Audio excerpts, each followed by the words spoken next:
ఓం సమర్థ సద్గురు శ్రీ సాయినాథాయ నమ. శ్రీ సాయి లీలామృతం అధ్యాయం 4. భక్త సులభుడు. భక్తులకు ఇహపర శ్రేయస్సు చేకూర్చడానికే వచ్చానని బాబా చెప్పేవారు.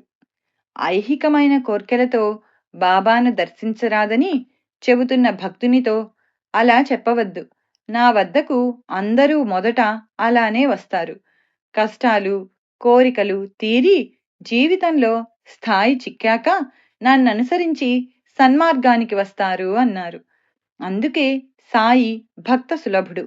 భక్తులకెట్టి కఠోర నియమాలు పెట్టక దర్శన స్మరణలతో ప్రసన్నులవుతారు.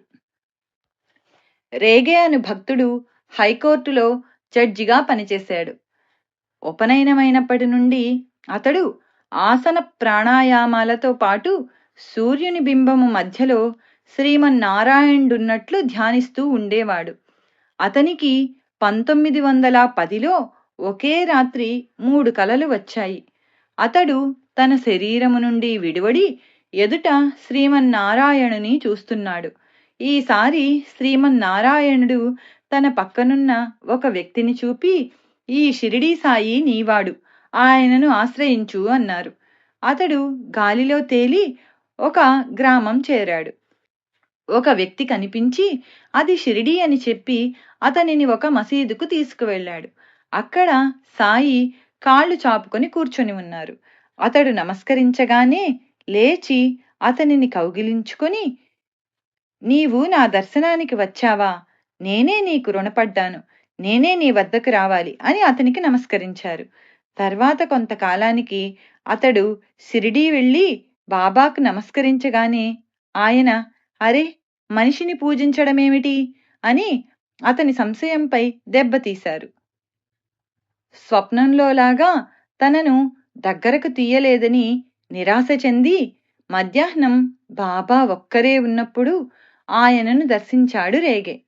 ఆయన అతనిని కౌగిలించుకొని, నీవు నావాడివి, కొత్తవారి ఎదుట బిడ్డలను దగ్గరకు తీయము అన్నారు. అతని కల నిజమైంది. ఇష్టదైవం అతనికి సద్గురువును చూపాడు. అతని ఆనందానికి అవధులు లేవు. అతడు 1915లో రామనవమికి ఒక మస్లిన్ గుడ్డ తీసుకుని షిరిడీ చేరాడు. సహజంగా బాబా భక్తులిచ్చే గుడ్డలు ప్రసాదంగా తిరిగి వారికే ఇచ్చేసేవారు. కానీ తానిచ్చే గుడ్డను వారే ఉంచుకోవాలని రేగే దానిని రహస్యంగా వారి ఆసనం కింద పెట్టాడు. బాబా అందరిచ్చిన గుడ్డలు తిరిగి ఇచ్చివేసి లేచి నిలబడి ఆసనం దులిపివేయమన్నారు. అప్పుడు కనిపించిన ఆ మస్లిన్ను తీసి కప్పుకొని, ఇది నాది, నేను కప్పుకుంటే బాగుండలేదు అని అతనికేసి చూచి నవ్వారు. అలానే ఒక గురుపూర్ణిమ నాడు భక్తులందరూ బాబాకు మాలలు వేస్తున్నారు. తానేమీ తీసుకురాలేదని రేగే నొచ్చుకుంటూ ఉంటే బాబా తన మెడలోని మాలలన్నీ అతనికి చూపి, ఇవన్నీ నీవే అన్నారు. ఒకనాటి మధ్యాహ్నం రేగేను మసీదుకు పిలిపించి, బాబా ప్రేమగా, నా ఖజానా తాళంచెవి నీ చేతిలో పెట్టాను, నీకేమి కావాలో కోరుకో, ఇస్తాను అన్నారు. రేగే వివేకంతో, అన్ని జన్మలలోనూ మీరు నాకు తోడుండాలి అన్నాడు. ఆయన తప్పక ఉంటాను అని సంతోషంతో అతని వీపు తట్టారు. నాటి నుండి అతనికెప్పుడూ బాబా తన దగ్గరున్నట్లే ఉండేది. అతని బిడ్డ చనిపోయినప్పుడు రేగే ఎదుట సాయి ప్రత్యక్షమై, నీకు నేను కావాలా, బిడ్డ కావాలా? బిడ్డ కావాలంటే బ్రతికిస్తాను, మనకెట్టి సంబంధమూ ఉండదు, నీకింకా బిడ్డలు కలుగుతారు అన్నారు. మాకు మీరే కావాలి అన్నాడు రేగే. అయితే దుఃఖించకు అని బాబా అదృశ్యమయ్యారు. బల్వంతనాథ్నే మొదటిసారి షిరిడీ వెళ్తుంటే దారిలో ఒక స్టేషన్ మాస్టర్ కలిసి సాయి వట్టి మోసగాడని చెప్పడంతో నాచ్నే మనసు కలతపడింది. అతడు షిరిడీ చేరేసరికి సాయి లెండీ నుండి వస్తూ అతనిని చూచి, మమల్తదార్కు చెప్పకుండా వచ్చావేమి, ఇలా ఎప్పుడూ చేయకు అన్నారు. ఆ మాట నిజమే. నాచ్నే అక్కడున్న 3 రోజుల్లో ఇలాంటి లీలలెన్నో చూచాడు. అతనికి బాబాపై విశ్వాసం కలిగింది.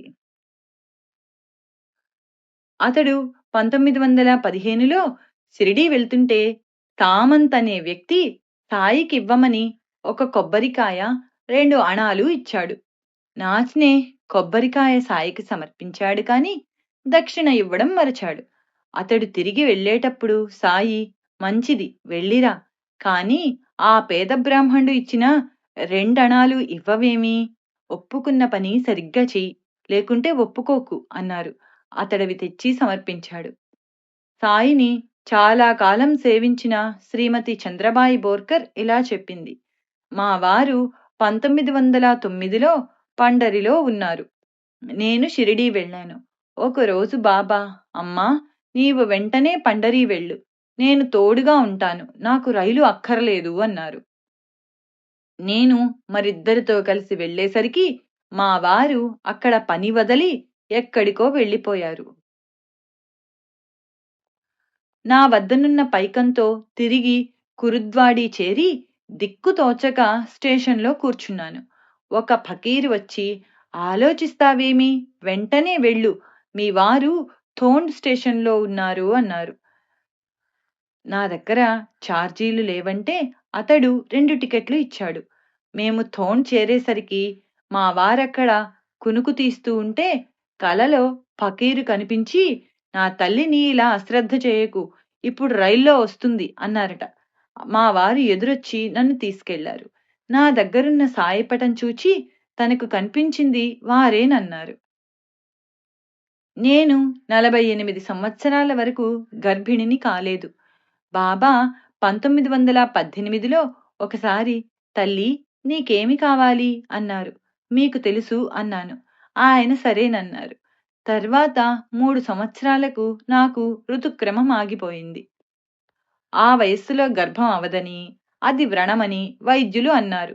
కానీ నేను 10 మాసాల వరకు శస్త్రచికిత్స చేయించుకోనన్నాను. చిత్రం, నాకు సకాలంలో సుఖప్రసవం అయింది. అలానే మరొకసారి కలలో బాబా, నీ రాముని తీసుకుపోతాను, నీవు ధైర్యంగా నీ విధి నిర్వర్తించు అన్నారు. బాబా చెప్పినట్లే చాతుర్మాస్యంలో మా వారికి ప్రమాదంగా జబ్బు చేసింది. ఆయన కోరిక ప్రకారం చాతుర్మాస్యం వెళ్లేదాకా మా వారిని నిలుపమని బాబాను కోరాను. చాతుర్మాస్యమైన 7వ రోజున మా వారు టీ త్రాగి విష్ణు సహస్రనామము, హారతి చదివించుకుని విన్నారు. డాక్టర్లు ప్రమాదం తప్పిందన్నారు కానీ నాకు బాబా చెప్పింది గుర్తొచ్చి గంగ వేశాను. ఆయన శ్రీరామ్ అంటూ కన్నుమూశారు. అంటే ఆమెపై ప్రేమతో ఆమె భర్తను కూడా సాయి అనుగ్రహించారన్నమాట. అహ్మద్నగర్ వాసి అన్వర్ ఖాన్ ఖాజీ సాయిని దర్శించి తేలీకాకూట్ అనే చోట ఒక మసీదును పునరుద్ధరించడానికి ధనం కోరాడు. బాబా అతనితో, ఆ మసీదు ఎవరి నుండి ధనం స్వీకరించదు, తానే ఇస్తుంది. అక్కడ నింబారు కింద 3 అడుగులు తవ్వితే నిధి లభిస్తుంది అన్నారు. తర్వాత బాబా చెప్పినది అక్షరాలా నిజమైంది. మరొకసారి మీరాన్ నుండి మద్దూషా ఫకీరొచ్చి అత్యవసరంగా 700 కావాలని చెప్పి దుఃఖించాడు. ఆ పైకం బాపు సాహెబ్ జోగ్ను ఇవ్వమన్నారు సాయి. అతడా పైకం సాయికిచ్చాడు. దానిని ఆ ఫకీరుకివ్వమని గులాబ్, లక్ష్మణ్ అనే యువకులకిచ్చారు సాయి. వారు దానిలో 200 తీసుకొని మిగిలినది మాత్రమే ఫకీరుకిచ్చారు.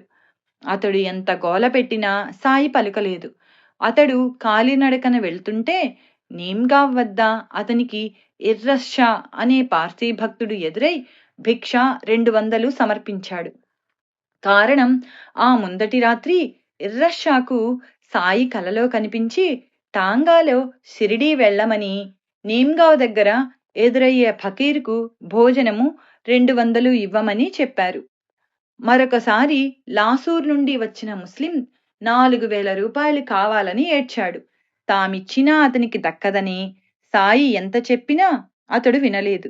రేపు ఉదయం మర్రి చెట్టు దగ్గరకు వెళ్ళు, లంకెబిందె దొరుకుతుంది అన్నారు బాబా. అతడు నమ్మలేదు, కాని ఆ చెట్టు దగ్గరకెళ్ళాడు. అక్కడ ఒక లంకెబిందె కనిపించింది. దాన్ని మోయలేక మరొకరిని తోడు తీసుకువెళ్ళేసరికి అదక్కడ లేదు. అతడు ఏడుస్తూ వచ్చి బాబాతో చెప్పాడు. దానిని రూయి గ్రామస్తుడొకడు తీసుకుపోయారన్నారు సాయి. షిరిడీ సమీపంలోని కోర్హెలా నుండి రోజూ ఆరతి భజనలకు పిలాజీ గురవ్ షిరిడీ వస్తుండేవాడు. అతని భార్యకు ఒకరోజు సాయి కలలో కనిపించి ₹1/2 ఇచ్చి దీనిని డబ్బుల సంచిలో పెట్టుకో, లోటుండదు అన్నారు. ఆమె తన బాబుకొక గుడ్డ ఇవ్వమన్నది. తర్వాత ఇస్తాలే అన్నారాయన. ఆ రాత్రే గురవ్కు కూడా కలలో కనిపించి షిరిడీలో స్థిరపడండి, మీకే లోటు రాదు అన్నారు. మరురోజే వాళ్ళు షిరిడీ వచ్చేశారు. పిలాజీ రోజూ బాబా వద్ద సన్నాయి వాయించేవాడు. సాయి సమాధి చెందినప్పుడు కప్పిన గుడ్డ వారి కుమారునికి లభించింది. బాబా అలా తమ మాట నిలుపుకున్నారు. ఆత్మారాముని భార్య తగవు పెట్టుకొని చాలా సంవత్సరాలు పుట్టింట్లోనే ఉన్నది. అతడు 1913లో తన తమ్ముడు బివి వైద్య చెబితే బాబాను దర్శించి ఊది ప్రసాదము తన భార్యకు పంపాడు.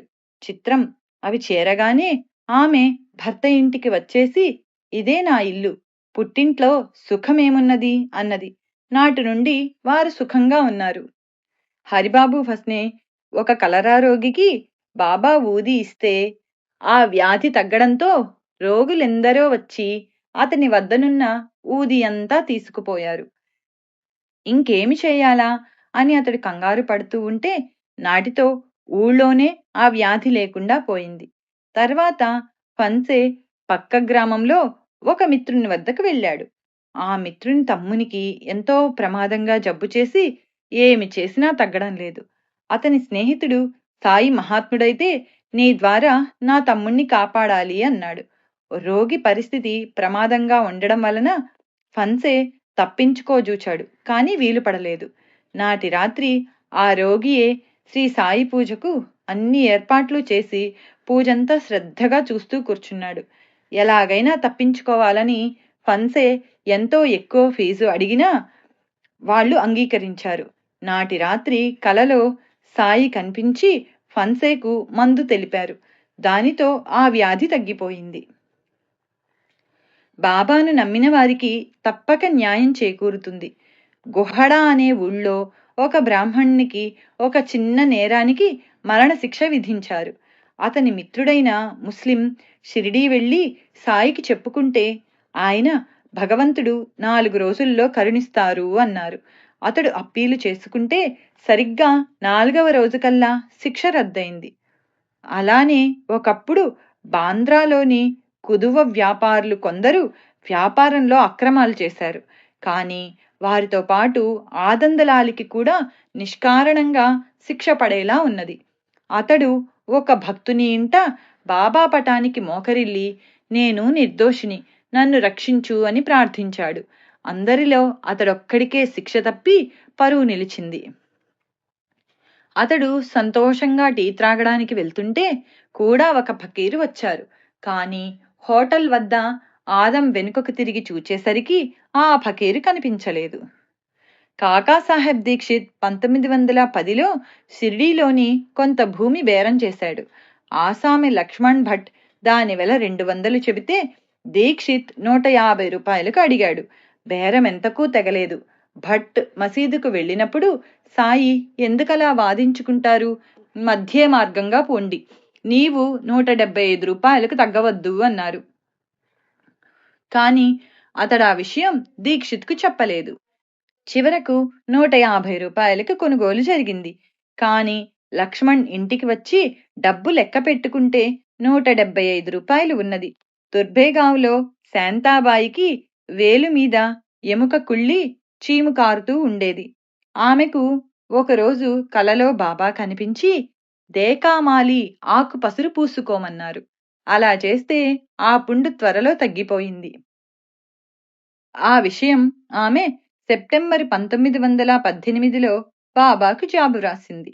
ముల్కీ అనే గ్రామంలో వెంకట్రావ్ అనే భక్తుడు ఒకరోజు గుండెపోటు వచ్చి పడిపోయాడు. ఆ స్థితిలో అతనికి బాబా 2 సేవకులు దర్శనమిచ్చారు.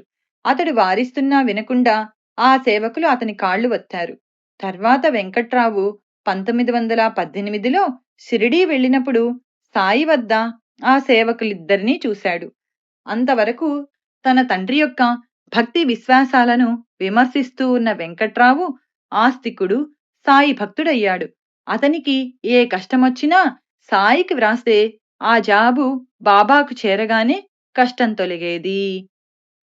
శ్రీ సచ్చిదానంద సమర్థ సద్గురు సాయినాథ్ మహారాజ్ కీ జై. అధ్యాయం 4 భక్త సులభుడు సంపూర్ణం. ఓం సమర్థ సద్గురు శ్రీ సాయినాథాయ నమః. శ్రీ సాయి లీలామృతం అధ్యాయం 5 సర్వజ్ఞుడు.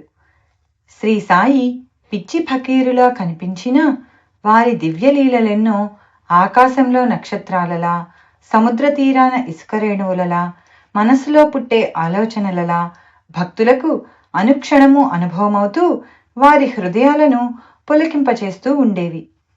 అవి ఆయన ప్రయత్నంతో ప్రదర్శించినవి కాక పువ్వులకు పరిమళంలాగా, ఆకాశంలోని సంధ్యారాగంలాగా ఎంతో సహజంగానూ సందర్భోచితంగానూ ఉండేవి. వజ్రాల హారంలోని బంగారు తీగలా, పూలమాలలోని దారంలా ఈ లీలలన్నింటిలో శ్రీ సాయినాథుని సర్వజ్ఞత్వం అడుగడుగున తొంగి చూస్తూ ఉంటుంది. దానిని గుర్తుంచుకోగలవారు ఎవరిని ఏమీ అడగనక్కర్లేదు. సాయిబాబా ఒకరోజు నాగపూర్లో ఉన్న మహనీయుడు తాజుద్దీన్ బాబా గురించి మాట్లాడుతూ సట్కాతో పక్కనున్న నీటికుండను పదే పదే తట్టారు. కారణం అడిగితే తాజుద్దీన్ కుటీరం అంటుకుంటే ఆర్పుతున్నాను అన్నారు. తర్వాత అది యథార్థమని తెలిసింది. మరో రోజు లిండీకి వెళ్లే సమయమైనా బాబా మసీదులో గోడ పక్కనే నేల మీద పడుకున్నారు. కారణం అడిగితే నా సోదరుడు షేగాంకు చెందిన గజానన్ మహారాజ్ పరమపదించారు అన్నారు. త్వరలోనే అది నిజమని తెలిసినది. నాటి శృంగేరి శంకరాచార్య స్వామి చేత సాక్షాత్తు దత్తాత్రేయ స్వరూపమని కీర్తించబడిన శ్రీ వాసుదేవానంద సరస్వతీ స్వామి రాజమండ్రిలో విడిది చేశారు.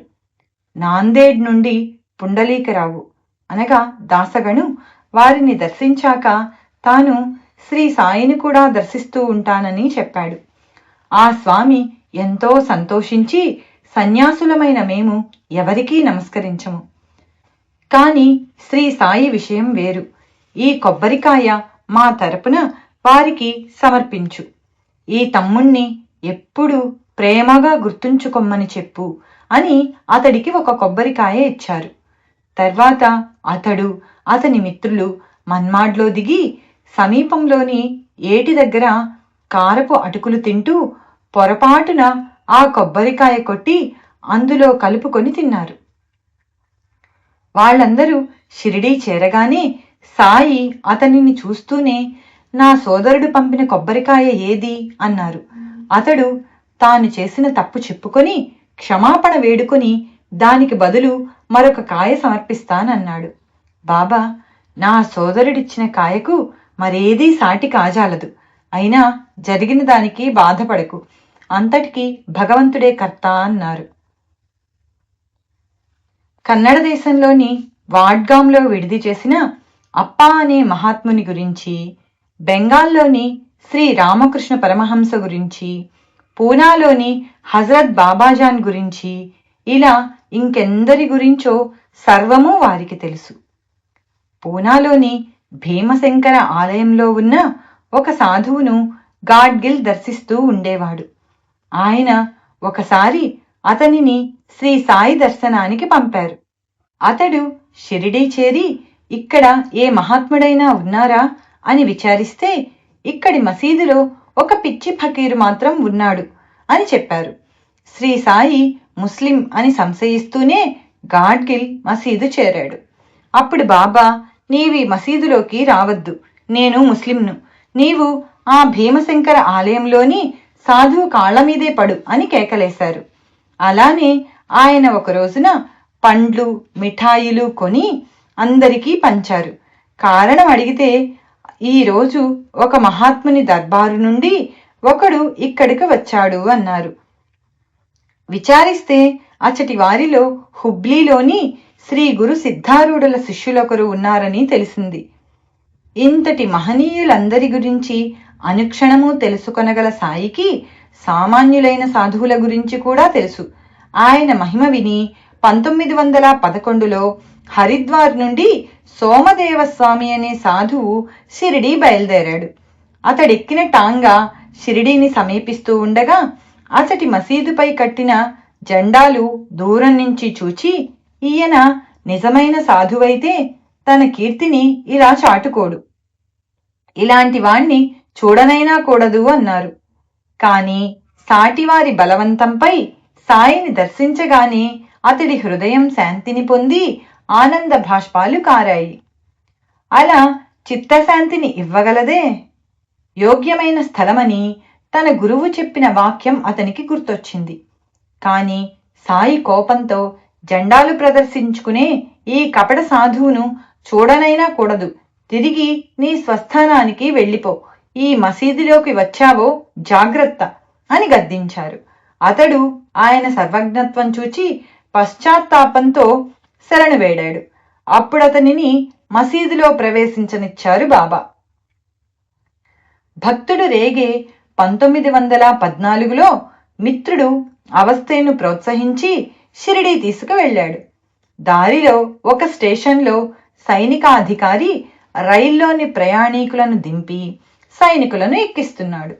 కాని చిత్రంగా అతను వీరిద్దరిని తిరిగి రైలు ఎక్కించాడు.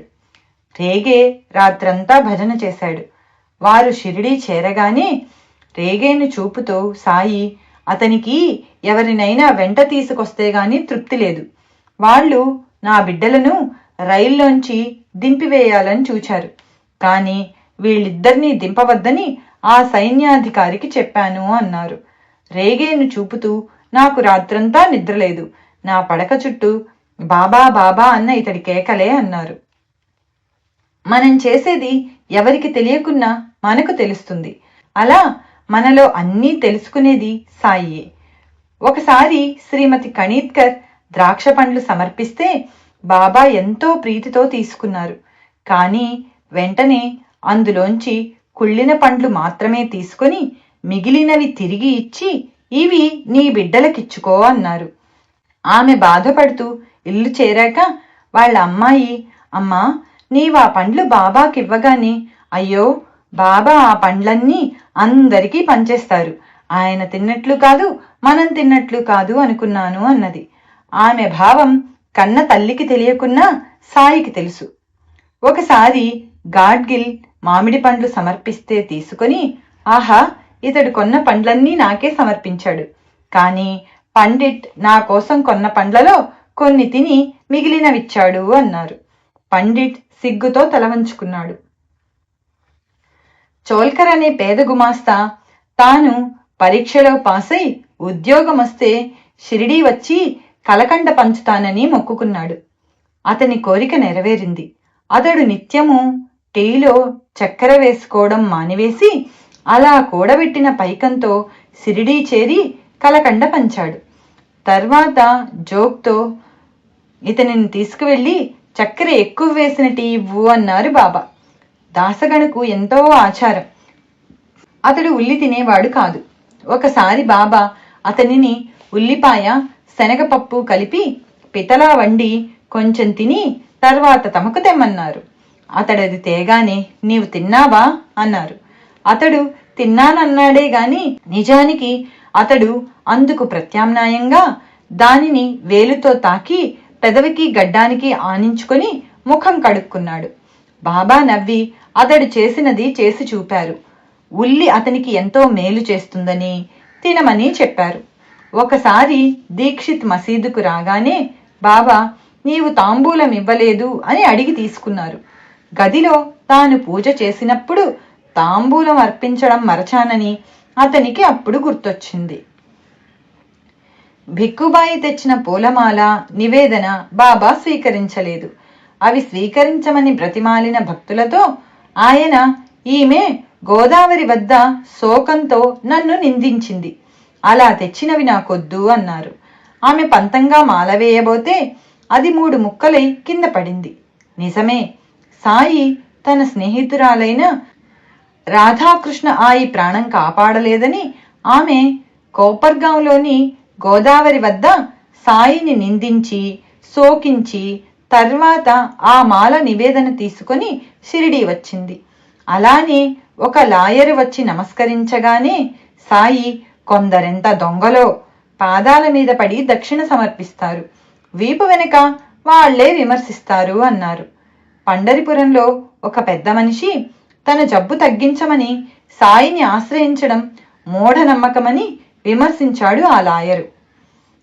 సదాశివుకు ఉదయం 9 గంటలకే భోజనం చేయడం అలవాటు కనుక ఆ రోజు 11 గంటలు కావడంతో అతనికి ఎంతో ఆకలిగా ఉంది.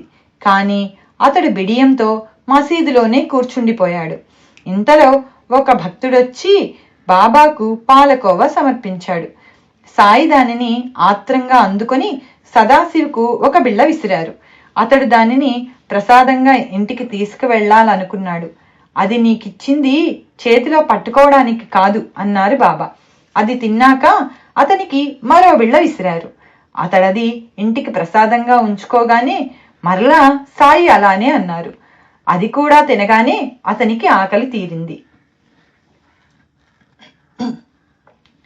ఒకసారి హరిబావు తన తల్లికి చెప్పకుండా రామేశ్వరం బయలుదేరి దారిలో షిరిడీ వచ్చాడు. సాయి అతని వద్దనున్న డబ్బంతా దక్షిణగా తీసుకొని, ఇంటికి వెళ్ళు, రామేశ్వరం నీకోసం వస్తుంది, నీవు వెళ్లకుంటే మరణిస్తుంది అన్నారు. అతడు ఇల్లు చేరేసరికి అతని తల్లి నిరాహారి అయి, బాబా నీవు మహాత్ముడివైతే నా బిడ్డ తిరిగి రావాలి అని రోజు ప్రార్థిస్తున్నదని తెలిసింది. తల్లి రామేశ్వరం అంత పవిత్రమైనదని బాబా భావం. సాఠే షిరిడీలో తాను కొన్న స్థలం చూడ్డానికి తన భార్యను బయలుదేరమన్నాడు. ఇంతలో అతని మామగారు ఆడపిల్ల స్థలం చూచేదేమిటని అడ్డు చెప్పడంతో ఆమె రానన్నది. తన మాట కాదన్నదన్న కోపంతో ఆమెను కొట్టడానికి కొరడా తీసుకున్నాడు సాఠే. ఆ క్షణమే అతనిని మసీదుకు రమ్మనమని బాబా కబురు పంపారు. అతడు వెళ్ళగానే ఆయన, ఏమిటి నీ గోల, అమ్మాయి స్థలం చూడకపోతే ఏమి అని మందలించారు.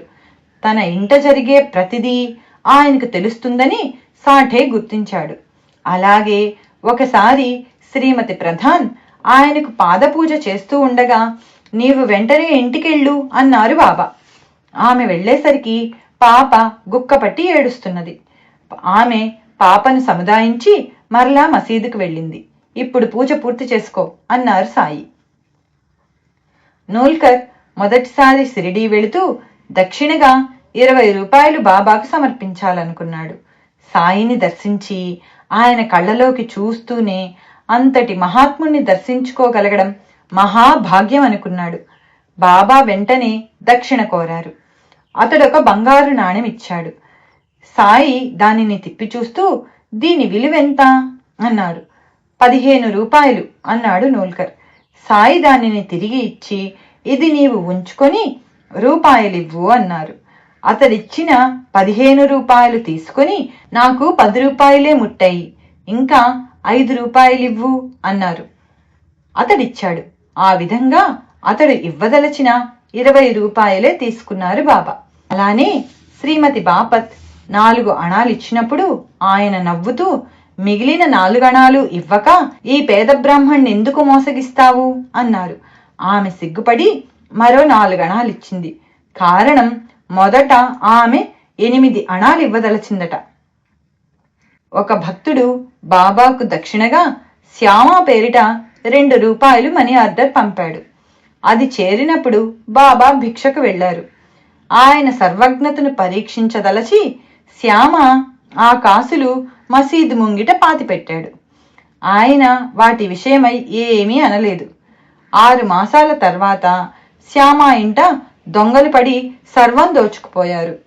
అతడు బాబాతో మొరపెట్టుకుంటే ఆయన నవ్వుతూ, నీ ఇంట దొంగలు పడితే చెప్పుకోవడానికి నేనైనా ఉన్నాను, నావి 2 రూపాయలు పోయి 6 మాసాలైంది, నేనెవరికి చెప్పుకోను అన్నారు. అంత చిన్న తప్పుకి ఇంత పెద్ద శిక్ష అన్నాడు శ్యామ. నీలాంటి ఉద్యోగికి అదెంతో, నాలాంటి ఫకీరుకు 2 రూపాయలంతే అన్నారు సాయి. కర్మసూత్రం ఎంత సూక్ష్మమో. అందరినీ దక్షిణ అడిగిన బాబా కొలంబేను మాత్రం అడగలేదు. తాను త్రాగుడు మానినందుకు సాయి తననలా గౌరవించారని అతడు గొప్పలు చెబుతున్నాడు. సాయి వెంటనే అతనిని పిలిపించి 2 రూపాయలు అడిగి తీసుకున్నారు. గర్వం కూడా దోషమే. మరొక భక్తుడు సాయి దక్షిణ కోరితే లేదని చెప్పవచ్చని తన దగ్గరున్న డబ్బు కొలంబే వద్ద దాచాడు. వారిద్దరూ మసీదుకు చేరగానే సాయి అతడికి కొలంబేను చూపి అతని వద్ద తీసుకుని 2 రూపాయల దక్షిణ ఇవ్వు అని చెప్పి తీసుకున్నారు. దాసగను షిరిడీ వెళుతుంటే కోపర్గాంలో స్టేషన్ మాస్టర్ సాయిని పిచ్చి ఫకీరని నిందించాడు. బాబాను స్వయంగా చూచి మాట్లాడమని చెప్పి దాసగను అతనిని షిరిడీ తీసుకొచ్చాడు. సాయి మసీదులోని కుండలన్నీ బోర్లిస్తున్నారు. కారణం అడిగిన స్టేషన్ మాస్టర్తో నా దగ్గరకు వచ్చే కుండలన్నీ తలక్రిందులుగానే వస్తున్నాయి అన్నారు. అందమైన అవిశ్వాసంతో వచ్చే వారి హృదయాలు బోర్లించిన కుండలు. వాటిని జ్ఞానంతో నింపడం సాధ్యం కాదు. విశ్వాసంతో కానీ లేక కనీసం జిజ్ఞాసతో కానీ వచ్చే వారి హృదయాలు సరి అయిన కుండలు. వాటిని నింపవచ్చు. కానీ చిత్రం, ఆ మాటతో సాయి అతని హృదయమనే కుండను సరిచేశారు. విశ్వాసంతో నింపారు. ఒకడు సాయి నిష్కారణంగా కోపించడం చూచి ఆయన పిచ్చివాడని తలచి తానిచ్చిన దక్షిణంతా తిరిగి తీసుకోవాలనుకున్నాడు. కానీ బాబా అతడు అడగకముందే అతని భార్యకు పైకమిచ్చి, ఇంతవరకు మీరిచ్చిన దక్షిణ నాకొద్దు, తీసుకో అన్నారు.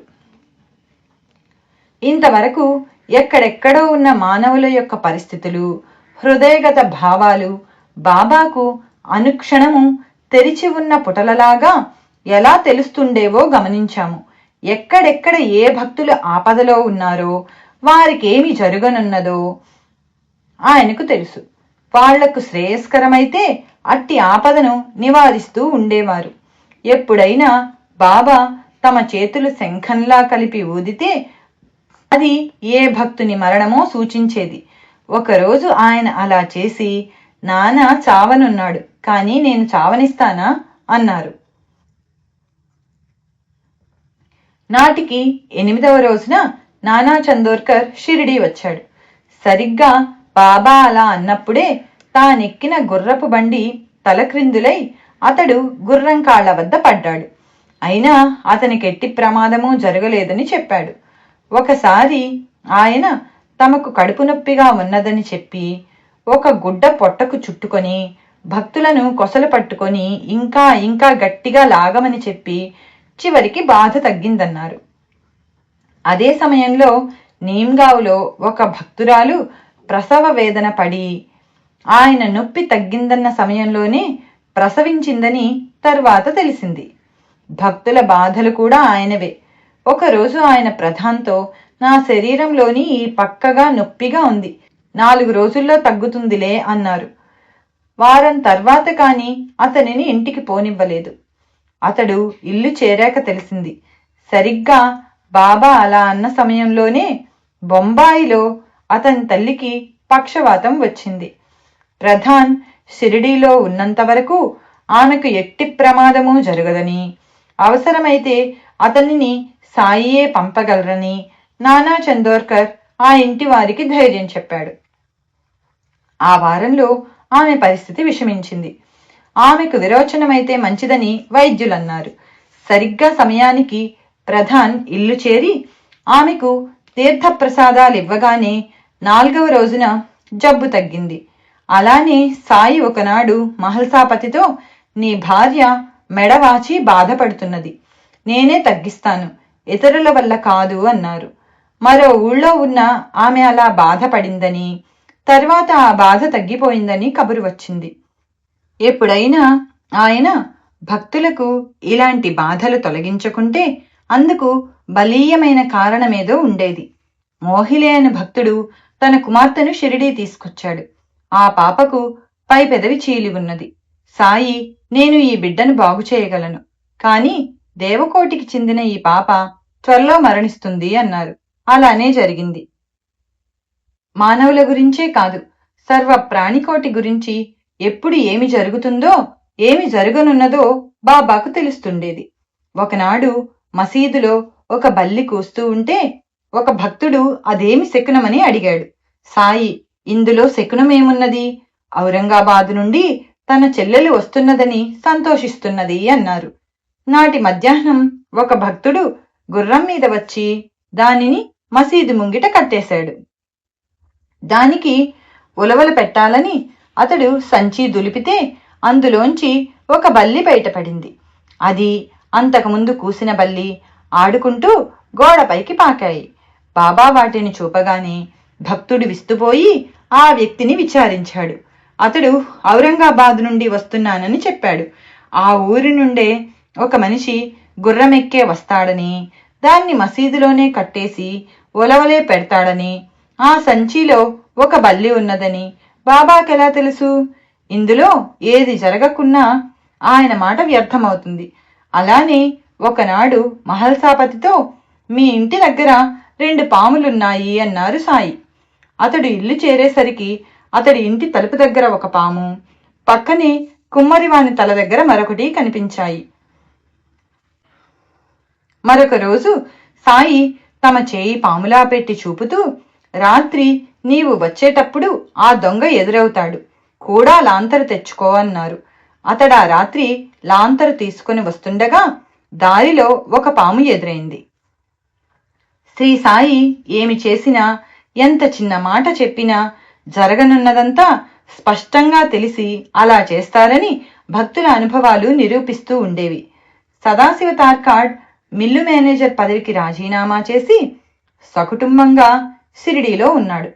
అతడు తిరిగి ప్రయాణమైనప్పుడు సాయి ఆశీర్వదించి పూనా మీదుగా వెళ్లమన్నారు. అతని భార్య మన్మాడ్ మీదుగా వెళితే ఖర్చు తగ్గుతుందని ఎంత చెప్పినా అతడు సాయి చెప్పినట్లే పూనా చేరి ఒక మిత్రుని వద్ద ఆగాడు. అక్కడొక మిల్లు ఆసామి కలిసి అతనికి వెంటనే ఉద్యోగం ఇచ్చాడు. శ్రీ సాయిని నమ్ముకుంటే చాలు, ఏమీ కోరనక్కర్లేదు.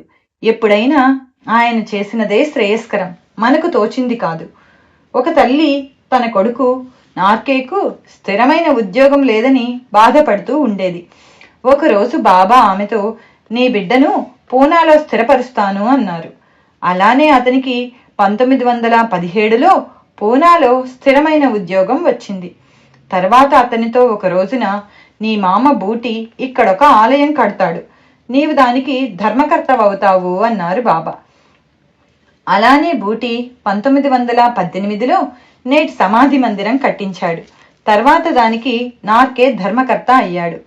ఒకసారి బాబాకెవరో మామిడి పండ్లు పంపారు. బాబా వాటిని భక్తులకు పంచుతూ ఇవి దామ్యాకు అని 8 పండ్లు వేరుగా ఉంచారు. అతడిక్కడ లేడు కదా అంటే ఆయన అతడిప్పుడే కోపర్గాం చేరాడు, కొద్దిసేపట్లో వస్తాడు అన్నారు. అలానే కొద్దిసేపట్లో దామోదర్ రాస్నే వచ్చాడు. అంతలో ఆ పండ్లలోంచి 4 పిల్లలు ఎత్తుకుపోయారు. సాయి, దామ్యా ఈ పండ్లు తిని చావు అన్నారు. అతడు భయపడుతుంటే నవ్వి వాటిని నీ 2వ భార్యకివ్వు, మొదట నీకిద్దరు కొడుకులు పుడతారు. మొదటివాడికి దౌలత్ షా అని, 2వ వానికి తానాషా అని పేర్లు పెట్టు అన్నారు. దామోదర్ రాస్నేకు ఎంతో కాలంగా సంతానం లేదు, కానీ ఈ ప్రసాదమిచ్చిన సంవత్సరానికి కొడుకు పుట్టాడు. ఆ బిడ్డను బాబాకు చూపి వాడికి ఏమి పేరు పెట్టాలని అడిగాడు రాస్నే. దౌలత్ షా అని చెప్పాను కదా అన్నారు బాబా. దామ్యాకు మొత్తం 8 మంది బిడ్డలు పుట్టి 4 జీవించారు.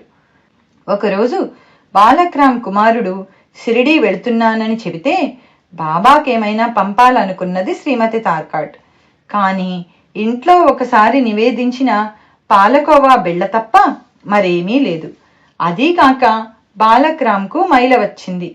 అయినా బాబాకు భక్తే ప్రధానమని తలచి దానినే పంపింది. అతడు షిరిడీ చేరాక ఆ పాలకోవా సంగతే మర్చిపోయాడు. బాంద్రా నుండి నాకేం తెచ్చావు అని బాబా ఎన్నిసార్లు అడిగినా అతనికి గుర్తు రాలేదు. చివరకు ఆయన ఆ తల్లి నాకు మిఠాయి పంపలేదా అన్నారు. అతడికి గుర్తొచ్చి వెంటనే పాలకోవా బిళ్ళ తెచ్చి సమర్పించాడు. బాబా దాన్నెంతో ప్రీతిగా ఆరగించారు. మన హృదయంలో శోకం లేకుంటే మైల సోకిన బాబా పూజ ఆపనక్కర్లేదు. ఒకసారి నానా చందోర్కరు ఒక కీర్తనకారుడు షిరిడీ నుండి బయలుదేరుతుంటే బాబా వాళ్లను భోజనం చేసి వెళ్ళమన్నారు. ఆ కీర్తనకారుడు తొందరపడి భోజనం చేయకుండానే బయలుదేరాడు. నానా మాత్రం బాబా చెప్పినట్లే భోజనం చేసి బయలుదేరాడు. అతను స్టేషన్ చేరే వరకు రైలు రానేలేదు. కీర్తనకారుడు ఆకలితో మాడవలసి వచ్చింది. ఆ రోజు రైలెంత ఆలస్యమయ్యేది బాబాకు తెలుసు. అలానే ఉదయం 8 గంటలకు బొంబాయి చేరాలని సంభారే బయలుదేరాడు. బాబా అతనికి ఊది ఇచ్చి మధ్యాహ్నానికి చేరుతావు పో అన్నారు. రైలు 4:30 గంటల ఆలస్యమై అతను మధ్యాహ్నానికే చేరాడు.